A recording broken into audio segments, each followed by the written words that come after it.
Bonsoir à tous et à toutes et bienvenue dans cette nouvelle rencontre Un endroit où aller. Avant de commencer, je voudrais vous souhaiter au nom de toute l'équipe Un endroit où aller tous mes voeux pour cette nouvelle année. Et pour commencer l'année, justement, nous sommes heureuses de recevoir en direct du Québec Gabrielle Filtoshiba. Bonsoir Gabrielle. Bonjour Gabrielle, pardon, parce qu'il y a un décalage horaire. Bonjour, bonsoir à tous. Alors aujourd'hui, c'est un jour un peu spécial parce que c'est la 270e rencontre et c'est aussi le jour du lancement de votre sublime livre Sauvagine qui sort aux éditions Stock. À vos côtés, on retrouve votre éditrice française Raphaël Libart des éditions Stock donc, et pour vous interroger ce soir, Aurélie Janssen de la librairie Page et Plume à Limoges. Il y a aussi deux librairies partenaires. Nous retrouvons la librairie Doucet au Mans et la librairie du Québec à Paris. Je rappelle à nos amis participants qui peuvent poser des questions à Gabrielle par mon intermédiaire en utilisant le petit onglet Converser. Gabrielle, si vous le voulez bien, je vais commencer cette rencontre avec votre éditrice. Je voudrais demander à Raphaël comment elle a eu entre les mains ce sublime texte et comment elle a décidé de vous mettre en avant dans une rentrée littéraire dans le domaine français. Bonsoir. Alors, c'est un peu une longue histoire, donc il va falloir que je la résume comment j'ai découvert ce texte. J'ai dit que c'est une rencontre un peu fortuite puisque j'ai rencontré l'éditrice québécoise de Gabrielle, Myriam, qui était venue à Paris, je crois que ça fait un peu plus de 2 ans, à l'occasion du Salon du Livre, et qui était venue me voir plutôt dans l'optique de partager avec moi des traductions françaises, puisque je m'occupe du domaine étranger chez Stock, la Cosmopolite, et pas de littérature française ou francophone.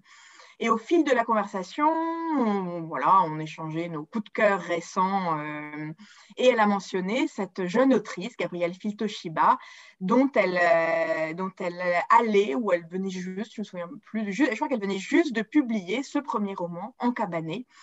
Et ça m'a terriblement intriguée de cette jeune femme qui part s'encabaner dans la forêt québécoise de plein gré. Et puis, sachant que je m'occupe quand même de la littérature étrangère, ça n'a pas. Le temps a passé, on n'a pas donné suite. Puis il y a un an, on était à nouveau confinés, on a dû faire un nouveau rendez-vous de Francfort virtuel. Et en reparlant avec Myriam, au détour d'une conversation, je lui ai dit, oui, au fait, cette autrice dont tu m'avais parlé, Gabrielle Filtoshiba, et on s'est remis à en parler. Et là, je me suis dit, c'est pas possible, il faut que je la lise. Et c'est comme ça que j'ai lu qu'elle m'a dit, ah, mais il y a un deuxième roman, Sauvagine, qui vient de sortir chez nous. Et ça a été un coup de cœur absolu pour Sauvagine, que j'ai partagé avec ma collègue qui dirigeait les droits aux éditions Stock, Maëlys Vautrin, qui a eu le même coup de cœur. Et le coup de cœur s'est propagé comme une traînée de poudre au sein de l'équipe des éditions Stock. Et en une semaine, on a tous décidé qu'on voulait le publier et le publier chez Stock. Et le publier en littérature dans La Bleue, qui est la collection de littérature française, même plutôt francophone. Et pour moi, c'était assez une évidence, puisque l'idée de La Bleue, c'est de présenter des livres principalement d'auteurs français, mais c'est surtout de langue.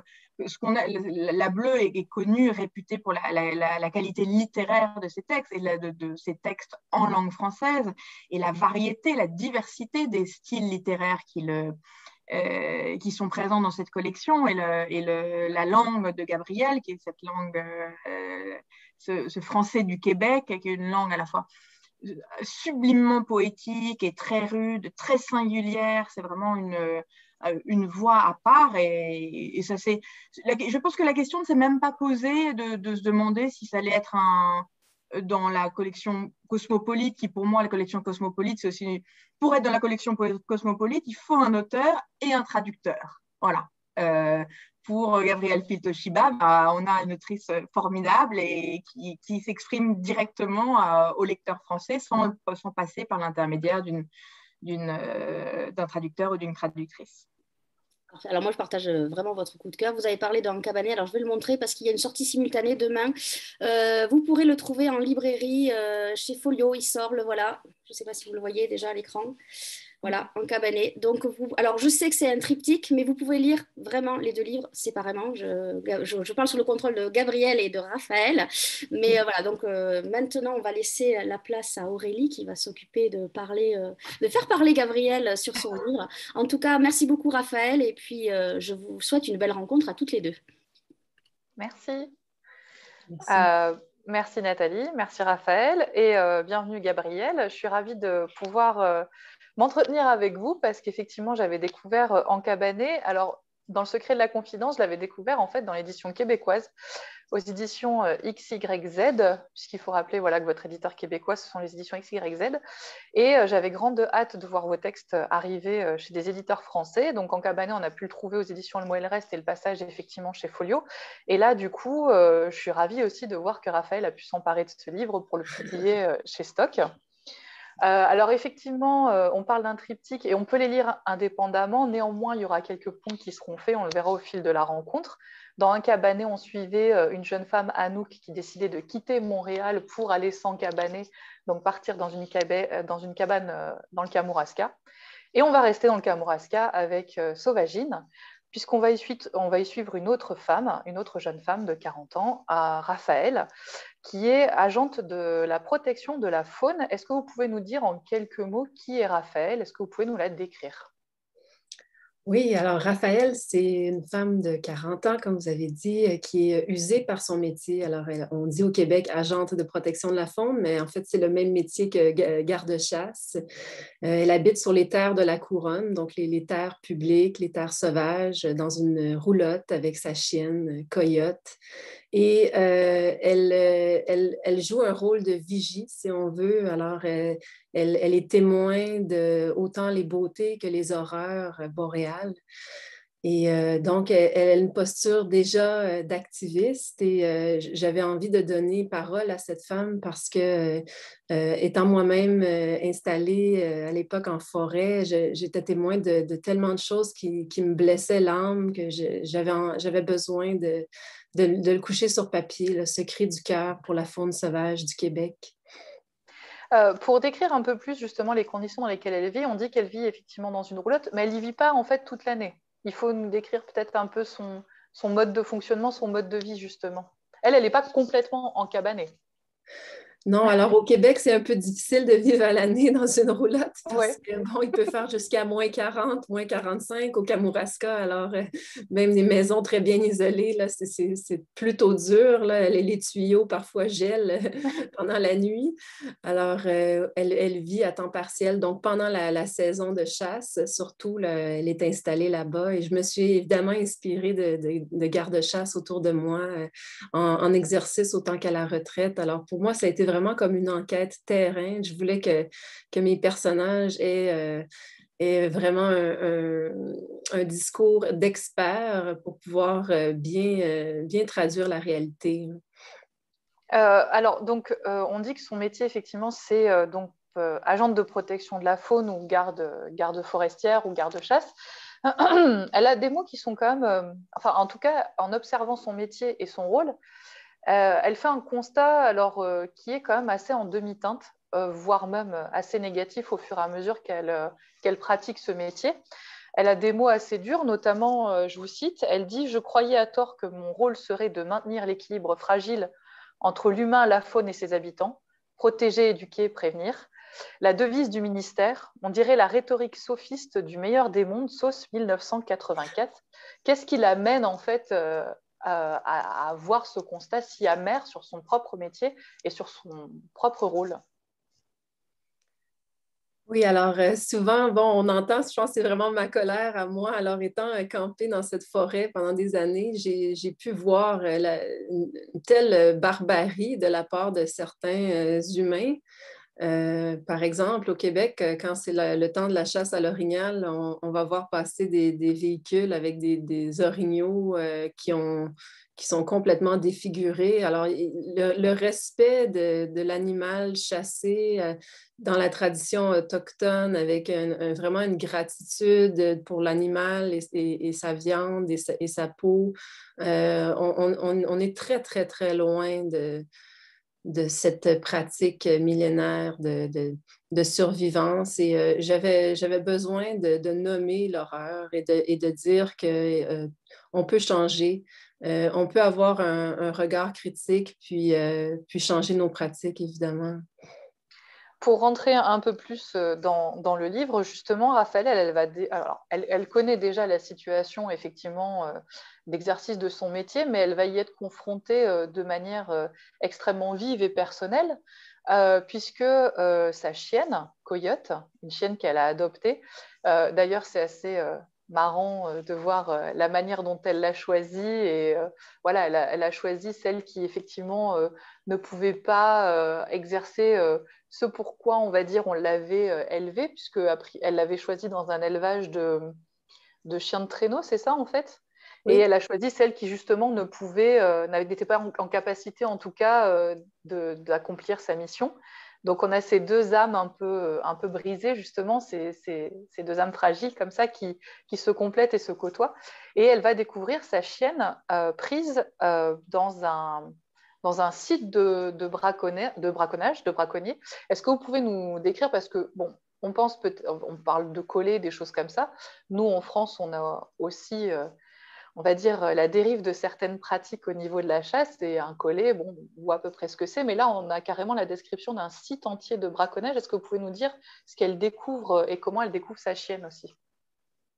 Oui, alors je vais vous montrer le personnage dont je m'inspire. Alors, c'est ici ma Oh, chienne Coyote. Coyote, c'est Koya, quoi.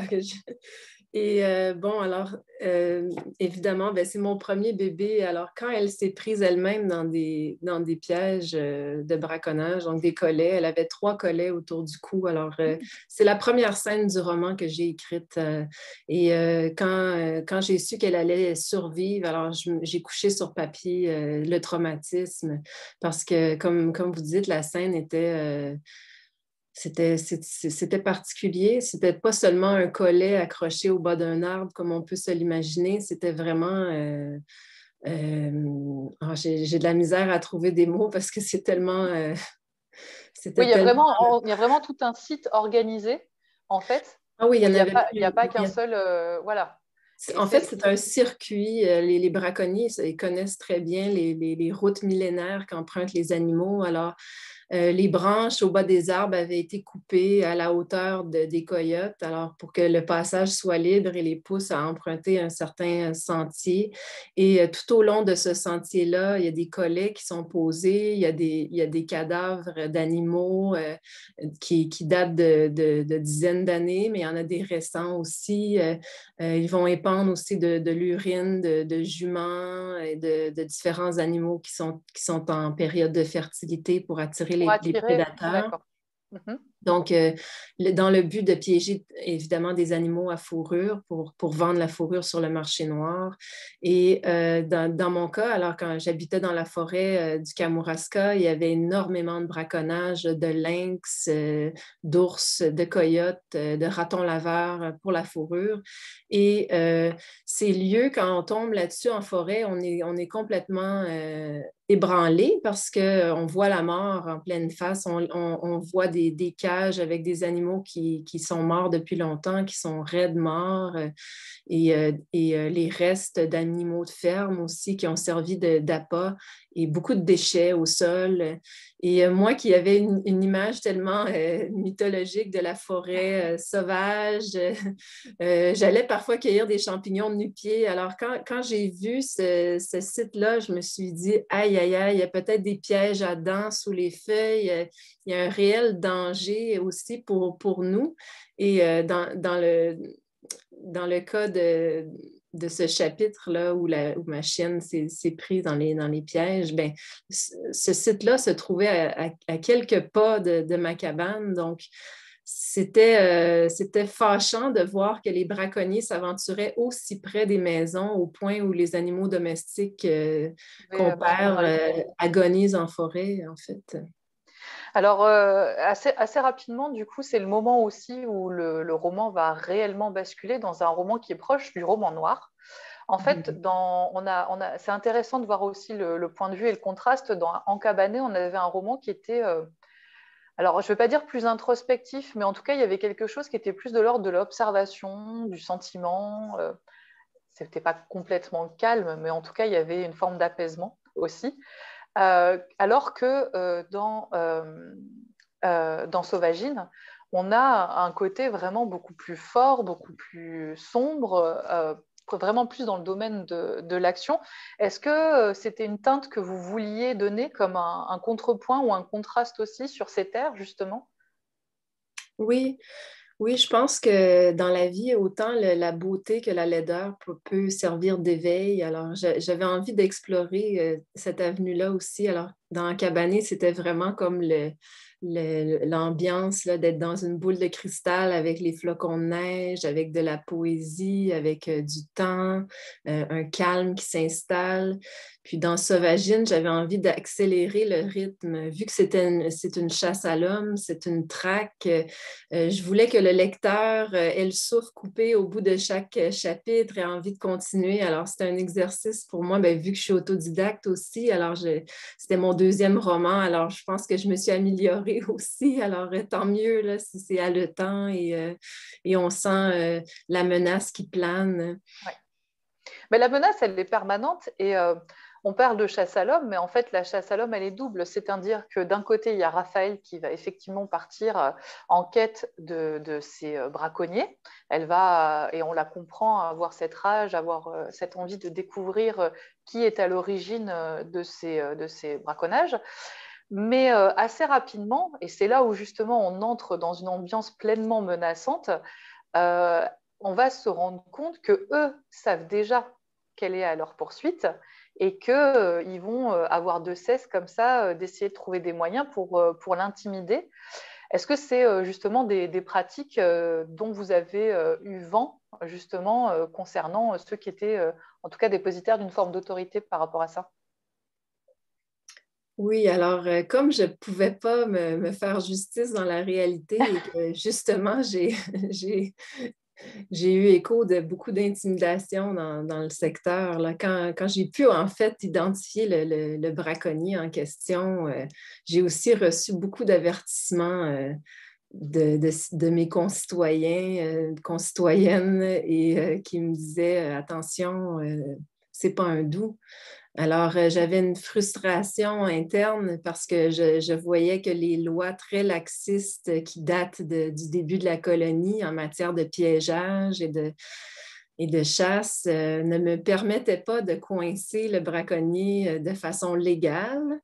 Et d'un point de vue social, il était dans la hiérarchie, il était beaucoup plus haut que moi parce que moi, j'étais une Montréalaise fraîchement débarquée en région. Je n'avais pas grandi dans ce village. Donc, au Québec, on a ça aussi. J'imagine que c'est pareil en France. Mais quand nos racines sont ailleurs, puis on déménage, on se fait appeler, en tout cas ici, on dit un étrange. Alors, j'étais une étrange dans ce village. Et le braconnier, lui, était un gars du coin. Donc, et bien respecté d'ailleurs parce que, bon, il y a beaucoup de fermes aussi dans le Kamouraska et les coyotes ont tendance à s'aventurer près des fermes étant donné qu'il y a énormément de coupes forestières, puis il y a une rareté du gibier, bien, elle se rapproche des fermes et dans le milieu agricole, on voit les coyotes comme de la vermine à éliminer. Alors, cet homme-là avait un statut particulier dans la région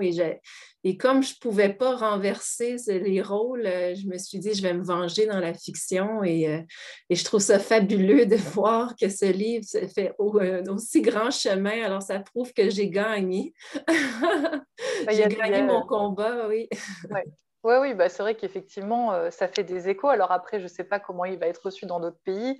Pour vous parler de la France, effectivement, on ne peut que penser aussi à des situations qu'on connaît bien ici, et notamment des débats autour du loup et des ours, puisqu'effectivement, c'est des espèces qui ont été réintroduites ou en tout cas qui essayent d'être sauvegardées. Et forcément, il y a des grands débats entre les agriculteurs, les chasseurs, voilà, toute la protection. Donc, c'est des choses qui font écho aussi. Alors, peut-être de manière moins forte et moins personnelle parce que ce n'est pas voilà, dans cette ampleur-là.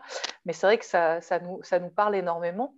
Pour revenir sur le roman, il y a deux personnages qui vont être importants autour de Raphaël parce que, alors pour le coup, il y a Coyote qui est sa chienne, mais Raphaël, c'est pas ce qu'on pourrait appeler un loup solitaire. Même si on est assez isolé dans ce genre de terre, il y a à ses côtés Lionel. Alors, je ne sais pas si, pareil, vous pouvez nous décrire qui est Lionel et quels sont les liens qu'il entretient avec Raphaël. Oui, alors Lionel, c'est un papa-loup, un père cosmique pour Raphaël. Alors, ce n'est pas son vrai père, mais c'est un garde-chasse à la retraite qui habite pas très loin de là où elle a campé sa roulotte. Et c'est un grand ami, c'est un mentor et il joue vraiment le rôle du père protecteur. Et j'avais besoin, en fait, d'introduire un personnage masculin bienveillant pour balancer le récit. Je voulais pas tomber dans le lynchage des hommes en général. J'avais peur j'ai dit, c'est une pente glissante. Là, si le seul homme dans le roman est l'incarnation du mal, il faut qu'il y ait aussi un personnage bienveillant. Donc, Lionel, il va accueillir Raphaël dans ce moment de grande détresse là, où elle se sent pourchassée. Puis, il va jouer un rôle aussi dans sa vengeance. Oui, parce qu'effectivement, l'autre personnage que je voulais aborder, c'était le personnage d'Anouk. Et c'est bien justement qu'il y ait Lionel aussi, parce que si on va dire, ce qui est vraiment important aussi dans ce roman, c'est... alors, on met en avant comme ça, on dit une sorte de nature writing féministe, écoféministe, parce qu'effectivement, il y a ces femmes qui sont très importantes. Et le parallèle qui peut être fait aussi entre l'homme un peu sauvage et la femme qui serait une proie. C'est vrai que d'avoir un personnage masculin bienveillant en contrepoint, c'est aussi intéressant. Et Anouk, justement, alors Anouk, on la connaît en fait, sans la connaître. C'est-à-dire qu'on peut lire Sauvagine sans connaître Anouk, mais si on a lu En Cabanet, c'est un personnage qui nous parle, non? Oui, alors Anouk, c'est mon alter ego du tout début. Alors, c'est une traductrice qui décide de quitter Montréal parce qu'elle elle est en épuisement professionnel.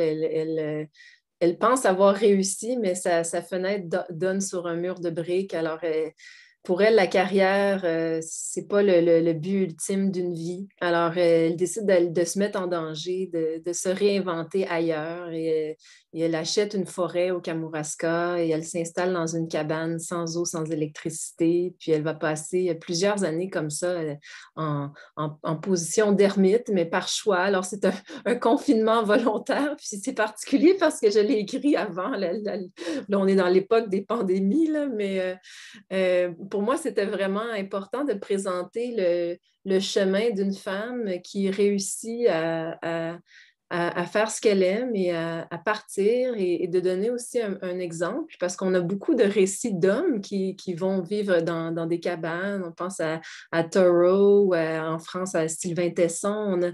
Il y a toute une littérature des cabanes et moi, évidemment, j'ai dévoré tous ces livres, mais j'avais peu d'exemples de femmes et je voulais donner parole à une ermite, une féministe, une urbaine aussi qui prouve que, bon, on peut partir de rien puis tout apprendre et que la nature nous donne des grandes leçons d'humilité. Et dans Sauvagine, j'avais envie de poursuivre la parole d'Anouk. Alors, en fait, les deux femmes vont se rencontrer et tomber amoureuses. Pour revenir justement sur l'aspect aussi sauvage du livre, donc on l'a dès le départ, dès le titre. Sauvagine, alors c'est un terme qui est très poétique pour des lecteurs qui ne savent pas ce que c'est une sauvagine ou des sauvagines. Est-ce que vous pouvez nous dire ce que c'est justement exactement? Alors, moi, pour mes titres de romans, j'aime immortaliser des mots qu'on utilise peu. Alors, en cabané, c'était une expression québécoise que tout le monde ici connaît, mais qui ne figurait pas au dictionnaire. Alors, je me suis dit, bon, j'y vais avec en cabané. Sauvagine aussi. Alors, Sauvagine, le premier sens, c'est en fait les canards, les oiseaux, le gibier d'eau, le gibier des marais et des battures. Mais le deuxième sens, c'est en fait le corps des bêtes une fois qu'elles ont été écorchées, donc une fois qu'elles sont déshabillées de leur fourrure. Et par extension, donc, les fourrures de ces bêtes-là qui se vendent sur les grands marchés. Bon, je voulais aussi tracer un parallèle entre les bêtes et les femmes. Alors, montrer que parfois les femmes peuvent se sentir comme de la viande, peuvent se sentir comme prises en chasse. Bon, dans Sauvagine, c'est un récit de survie en quelque sorte. Et je le dédie aussi aux coyotes, qui sont devenus mes grands amis parce que à l'époque de la cabane, c'était mes musiciens. Le soir, ils chantaient et au début, j'étais terrifiée, mais avec les années, c'est devenu une source d'émerveillement quotidien et c'est quand j'ai commencé à les entendre de moins en moins souvent que j'ai été sensibilisée à la question de leur disparition possible et du recul des forêts ici au Québec, alors qu'on s'imagine qu'on vit dans une région forestière, sauvage, infinie. La réalité est beaucoup plus triste que ça. Et c'est là où on sent aussi, d'ailleurs, tout le pouvoir du livre, en tout cas la volonté, l'intention, le côté très engagé.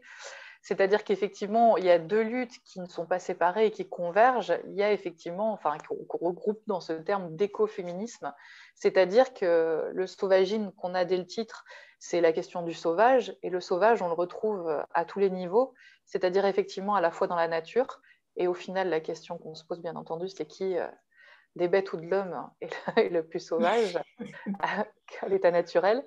Et effectivement, l'homme avec un grand H, mais l'homme avec un petit H aussi, qui est aussi une menace, on va dire, pour d'autres types de proies. Et c'est vraiment quelque chose que vous aviez à cœur dès le départ en écrivant le roman, ce côté très engagé que vous vouliez afficher.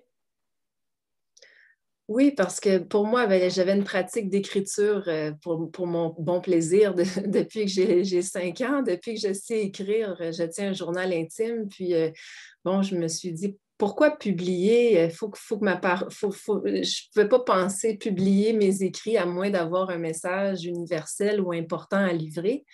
Et c'est en m'installant dans la forêt que j'ai senti que j'avais un devoir non seulement de vigie, mais d'être porte-parole de ceux qui n'en ont pas. Alors, les arbres, les animaux, toutes ces beautés de la nature que si peu de gens protègent au fond. Alors, je me fais l'ambassadrice par mon écriture et aujourd'hui, je suis vraiment très, très touchée de célébrer ce moment-là avec vous parce que la sortie de mes livres en France et les traductions à l'international, c'est pas anodin, là. Les droits d'auteur, je les consacre entièrement à la protection de la forêt. J'ai acheté le sommet d'une montagne ici dans les Laurentides et grâce aux ventes de livres, je vais étendre mon emprise de plus en plus et le but, c'est carrément de laisser la forêt pousser, laisser les animaux chanter et ça m'amène une grande joie et une grande cohérence dans ma démarche. Il y a un côté spirituel qui est très fort dans le roman. Ça apparaît par petites touches, mais en fait, quand on termine le livre et quand on prend légèrement de recul, ça fait sens dans son entièreté, en fait. Effectivement, il y a un lien très fort et on le sent très ancré et très spirituel entre les hommes et la nature. Et on a l'impression que c'est... Enfin voilà, votre cri d'alerte, il est aussi de dire attention, il ne faut absolument pas qu'on perde ce lien en fait. Oui, parce que quand on va dans la nature, on devient de meilleurs humains. on descend de nos grands chevaux, comme on dit. On a une leçon d'humilité. On voit à quel point on est mal outillé pour survivre, puis que justement, tout repose sur la collaboration et non la prédation et la destruction. Alors, moi, je suis très heureuse de, de pouvoir porter ce cri du cœur aujourd'hui jusqu'en France. On parlait justement aussi justement de ce cri du cœur qui est porté, de la réception des ouvrages. On parlait des menaces qui pèsent sur les gardes forestiers. Est-ce que vous-même, vous avez pu recevoir justement des critiques, des menaces, ou en tout cas des choses assez dures concernant ce que vous pointez très fortement dans votre livre? Oui, alors, mais le braconnier, je l'ai rencontré en chair et en os et il n'était pas très content que j'ai détruit son site. Parce que moi, au lendemain, là, même si ma chienne agonisait, là, bon, je l'ai soignée, mais ma première idée le lendemain matin, c'était d'aller faire le grand ménage. Alors, je suis partie avec des pinces en pleine forêt. Et j'ai coupé tous les pièges, j'ai ramassé les déchets. Et encore aujourd'hui, quand je pars en forêt, j'ai toujours un sac à dos, des pinces, un sac, je ramasse les déchets.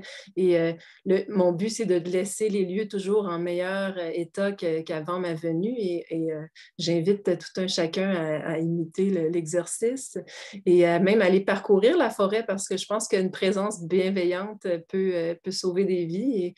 Et j'ai envie de préciser que je ne suis pas contre le piégeage ou la chasse. Je pense que c'est des arts de survie millénaires qui sont très nobles, qui peuvent être pratiqués avec beaucoup de respect du vivant. Mais malheureusement, ce dont j'ai été témoin pendant les 8 années où j'ai habité au Kamouraska, c'est une boucherie carrément et ça nous mène directement à un écocide. Alors, il faut se sensibiliser à la rareté là, et à la possible extinction de certaines espèces. On parlait aussi tout à l'heure de cette littérature des cabanes. On a cité Thoreau notamment, mais est-ce que quand vous écrivez, vous êtes aussi nourri justement de cette littérature ou est-ce que vous essayez un peu de vous encabaner vous-même dans votre propre imaginaire? Moi, j'ai une pratique de lecture vraiment boulimique. Alors, je lis énormément. Je lis un livre en français suivi d'un livre en anglais pour regarder mes langues vivantes. Je cite beaucoup d'auteurs ou de musiciens dans mes romans. Je trouve que c'est important aussi de nommer les inspirations parce que des fois, un peu inconsciemment, on peut s'approprier des idées. Alors, oui, j'ai beaucoup, beaucoup de livres autour de moi quand j'écris et quand je dessine. Et ça date de l'époque de la cabane parce que, bon, même si j'ai passé 3 ans en quasi total, presque totalement seule, sans voir personne, mais j'avais tous ces livres avec moi et vraiment, je leur dois ma survie mentale.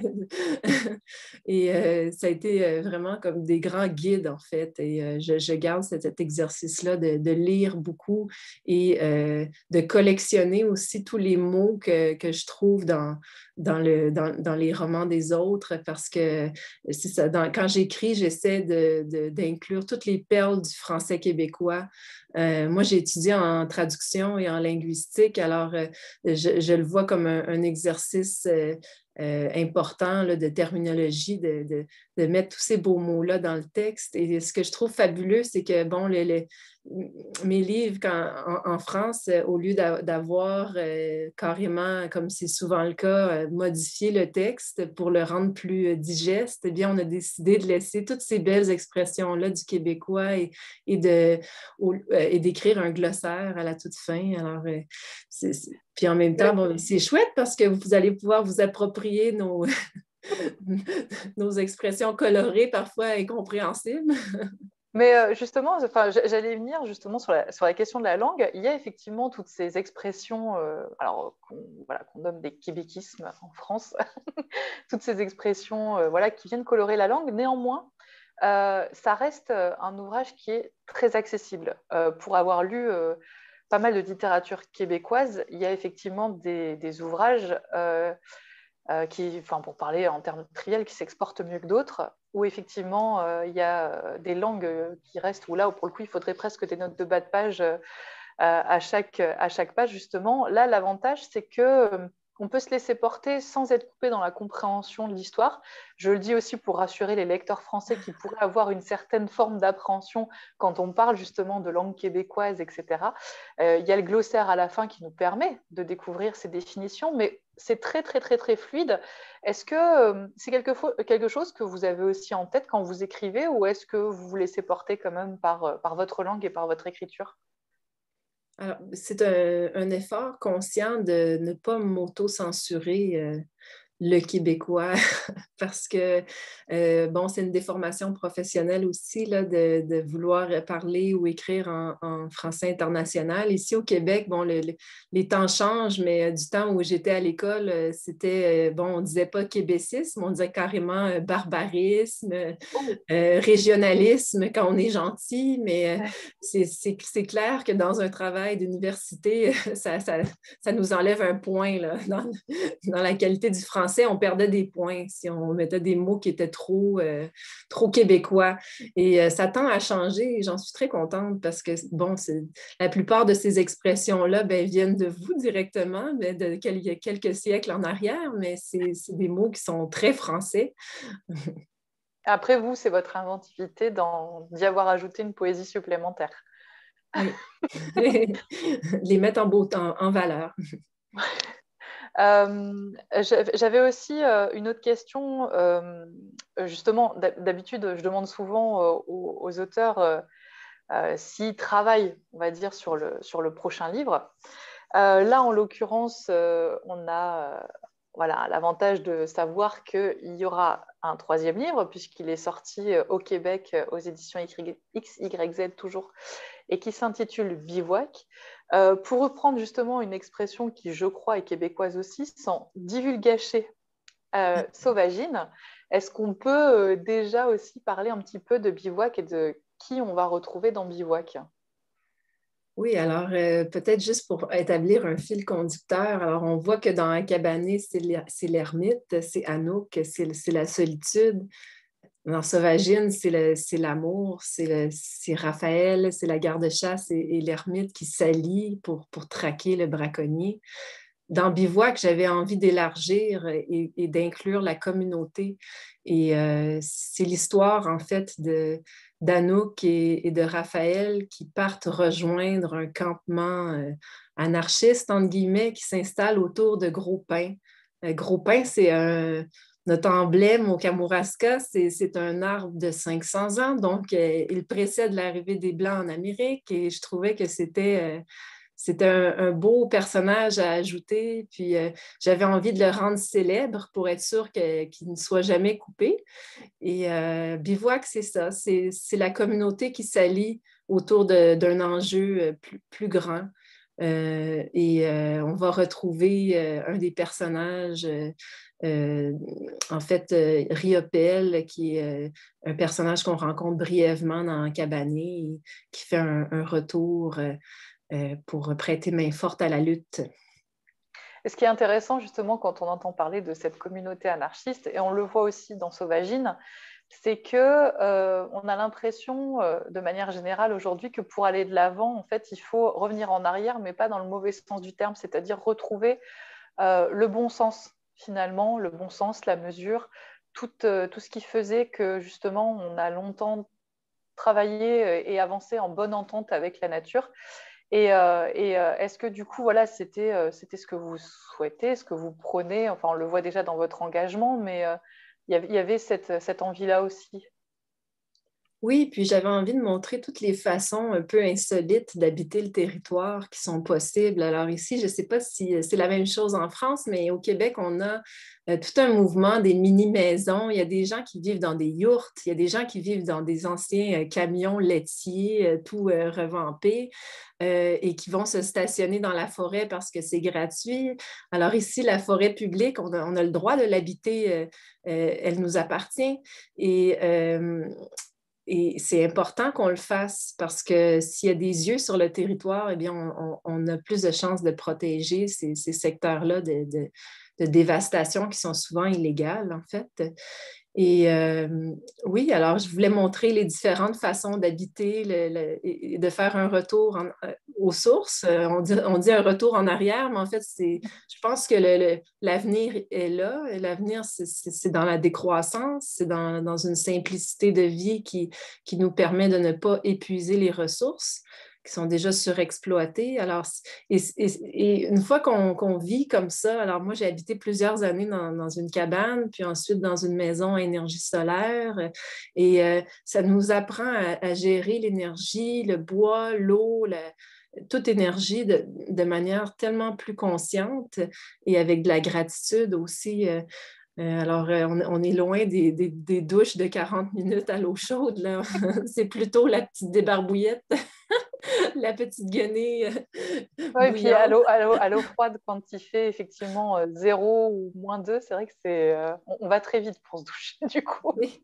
Moi, ma famille, elle me disait: « Oh, mais là, tu n'as même pas l'eau courante, c'est terrible, on t'a payé l'université, pas pour que tu aies te donner de la misère comme ça, comme au début de la colonie. » Mais j'ai dit: « Je l'ai, l'eau courante, j'ai la rivière Kamouraska, là, elle est juste à côté de la cabane. » Alors moi, je me jetais dans l'eau glacée à tous les jours.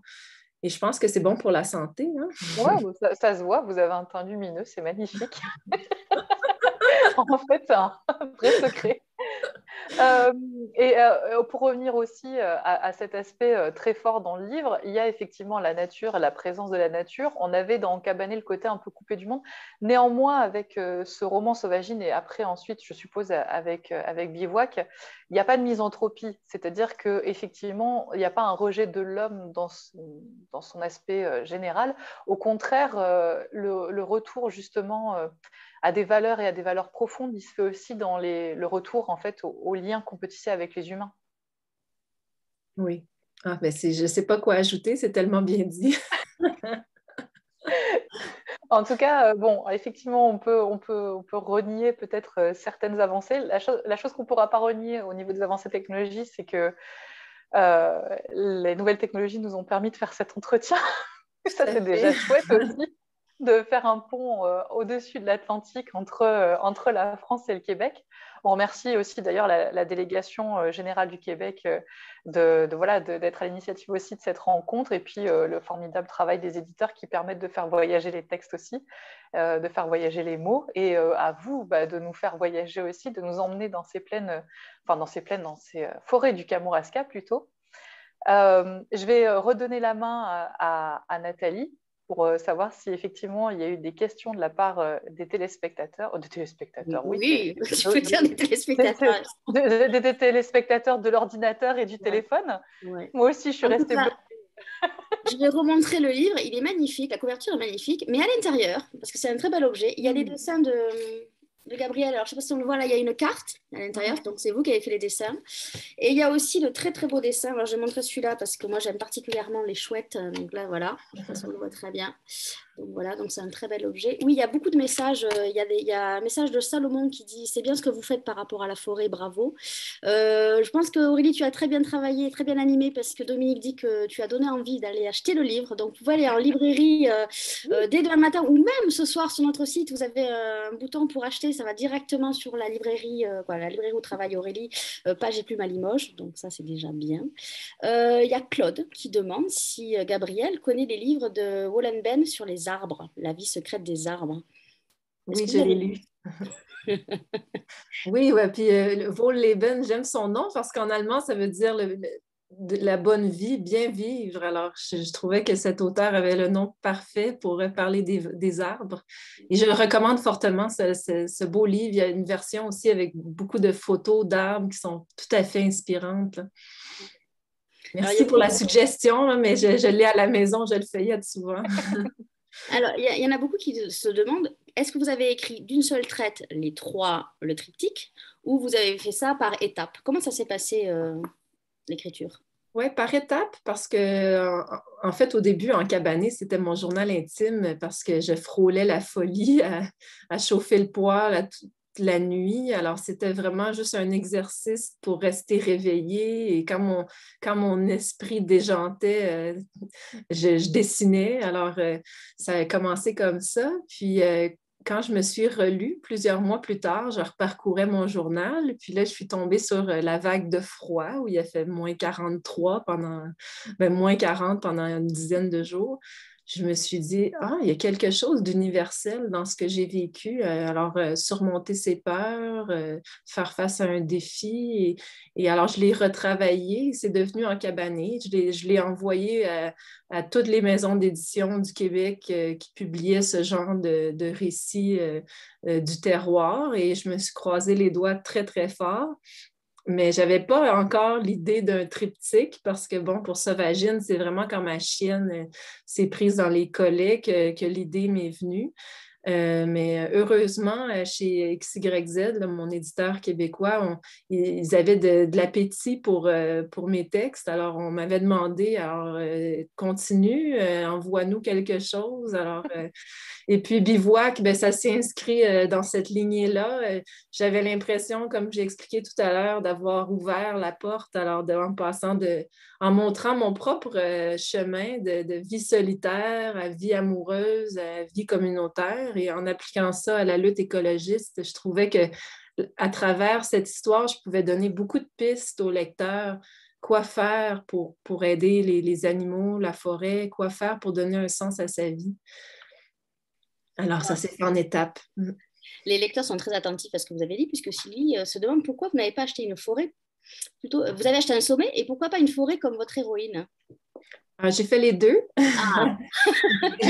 J'ai commencé par acheter une forêt au Kamouraska, comme dans Cabané. J'ai habité là 8 ans. Et quand ma fille, j'ai une fille de 6 ans là, qui vient de commencer l'école, quand ma fille est née, j'ai commencé à penser que je devrais peut-être déménager parce que, bon, même si j'étais très bien dans cette forêt-là, je voulais pour elle un village. Hein, s'il faut un village pour élever un enfant. Alors, j'ai passé le flambeau à des lecteurs. Alors, la forêt est maintenant occupée et habitée par mes lecteurs. Et j'ai déménagé dans une autre région forestière, mais plus montagneuse. Et bon, comme je ne vis pas très bien en ville, ben, je ne suis pas en ville, je suis vraiment en banlieue, je dirais, mais entourée de plus d'humains que d'arbres.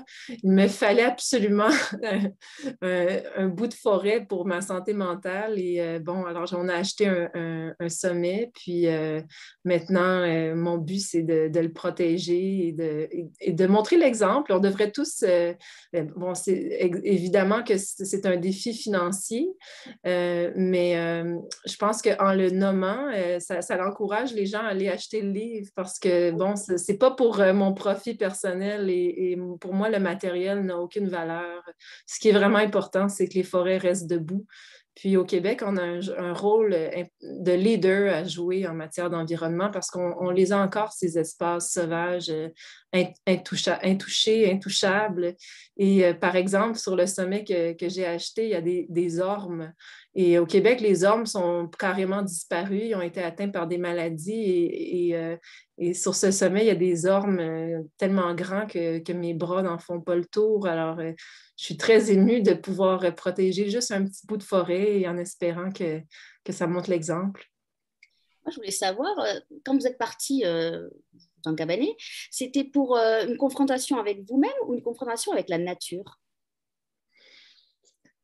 C'était pas nécessairement réfléchi. Moi, c'était plutôt un rejet de tout ce que je connaissais jusqu'à maintenant. Alors, et je me suis révélée. Je pensais que ça c'était peut-être juste une phase de ma vie. J'avais besoin de changer de décor. J'avais besoin de vacances. Et en fait, quand je suis partie au Kamouraska, j'étais censée rester une semaine. J'avais pris une semaine de vacances de mon poste de traductrice et j'avais dit à mon patron, oui, je reviens à telle date. Et finalement, je suis restée 8 ans. Ça fait des longues vacances quand même. Oui. Aujourd'hui, grâce à la technologie, on peut travailler à distance. Oui. Hein, donc, vous êtes toujours traductrice, là. Vous exercez toujours le métier de traductrice. Là, je vais traduire mon premier roman cette année. Ah. Alors, je reprends mon ancien travail, mais là, j'écris à temps plein, là, donc je suis très chanceuse de pouvoir vivre de ma plume et c'est un choix. Là. On a choisi un très beau roman qui se passe justement dans les montagnes avec une femelle cougar. Alors, on s'en reparlera peut-être dans un an là, quand j'aurai terminé. Mais c'est bien, puis maintenant je peux conjuguer mes passions. Justement, vous réalisez ce que vous écrivez dans Cabané, parce qu'il me semble dans Cabané, vous écrivez que vous aimeriez vivre de votre plume dans la forêt. Donc, c'est ça, quand même. Vous avez réussi. C'est important pour ceux qui nous écoutent. Hein? Il faut écrire. Moi, je fais ça chaque année, un bilan. J'avais commencé à 5 ans dans mon journal intime. Je me rappelle, la professeure parlait en classe, puis moi, j'avais mon cahier en cachette. J'avais écrit la liste de mes rêves. Alors, mon premier rêve, c'était de devenir écrivaine ou dessinatrice. Et ensuite, c'était d'avoir les cheveux assez longs pour me faire une tresse. Et alors, je les réalise tous, mes rêves. Et bon, quand on les écrit, ça leur donne un poids. Et quand je l'ai écrit dans Cabané, je me suis dit, bon, ben, j'ai pas le choix de réussir maintenant. Là. il faut que je le fasse. Il faut que je montre que c'est possible aussi. Moi, on m'avait dit, va pas étudier en arts et lettres, il n'y a pas de débouché, tu ne pourras jamais vivre de ça. Alors, c'est faux. Vous en êtes la preuve vivante. Il y a Laurence qui demande, est-ce que vous avez eu peur pendant que vous étiez en Cabané et est-ce que vous emmèneriez votre fille avec vous dans ce genre d'expérience, dans une autre expérience? Oui. Alors oui, j'ai eu très peur. Moi, j'étais une personne très peureuse avant. J'avais peur du noir. Oui. Et alors maintenant, vous avez toujours peur du noir ou pas? Pas du tout. Pas du tout. Donc, non, parce que... Être en Cabané, c'est une thérapie, en fait. Oui, parce que en fait, ça y va graduellement. Moi, j'avais tellement peur du noir, et puis j'avais pas de toilette à l'intérieur de la cabane. C'est vraiment très rudimentaire. Alors, le soir, pour aller faire pipi avant de dormir, j'étais terrorisée. Je m'imaginais tous les ours, les coyotes qui venaient m'attaquer. Mais évidemment, c'est jamais arrivé. Alors, quand au bout de plusieurs années à vivre en forêt, je me suis rendu compte que c'était des peurs qui nous avaient été inculquées, soit par les contes de fées, la télévision, les films de meurtre en ville. Alors, ça nous apprend toutes sortes de craintes. Et comme dans Sauvagine, je montre que les vrais dangers, ce n'est pas les animaux sauvages, c'est plutôt les méchants humains. J'ai plus peur des humains que des animaux.